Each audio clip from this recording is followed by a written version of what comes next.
Hello all, இன்றைக்கி நம்மளோட குட்டி தோட்டத்திலேருந்து ஒரு பச்சை மிளகா ஹார்வெஸ்ட் தான் பார்க்க போகிறோம்.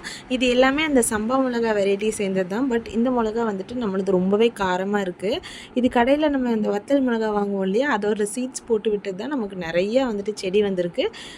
டோட்டலாக வந்துட்டு இந்த மாதிரி குட்டி குட்டியாக தான் இருக்குது. ஒரு 7-8 செடி பக்கம் இருக்குது. அதில் எல்லாத்துலேயுமே நமக்கு நிறைய மிளகா வச்சுருக்கு. டோட்டலாக எல்லா மிளகாயும் ஹார்வெஸ்ட் பண்ணதுக்கப்புறமா வெயிட்டும் செக் பண்ணி பார்த்துருக்கு எவ்வளோ இருக்குது அப்படின்னு நீங்களே பாருங்கள். இந்த வீடியோவோட எண்ணில் அட்டாச் பண்ணியிருக்கேன். ஃபஸ்ட்டு அந்த ரோவில் இருந்ததெல்லாம் முடிச்சிட்டேன். கொஞ்சம் மிளகா வந்துட்டு பழுக்கிறதுக்காக விட்டுருக்கு, சீட்ஸ் எடுக்கிறதுக்காக. இதுக்கு முன்னாடி நம்ம நிறைய வெரைட்டி வந்துட்டு சில்லி வச்சுருந்தோம் இல்லையா, இப்போது வந்துட்டு அது இதுன்னு மாற்றி மாற்றி போட வேண்டாம்னு இது ஒன்றே தான் வந்துட்டு போட்டு விட்டுருக்கு. இப்போ டோட்டல் செடியோட ஹைட்டு பார்த்துட்டிங்கன்னா என்னோடய நீ லென்த் அதுக்கு கீழேயே தான் இருக்குது. பட் அதில் ஒன்றுலையும் நமக்கு கிட்டத்தட்ட ஒரு செடியிலையும் 10-15 மிளகா போல் இருக்குது.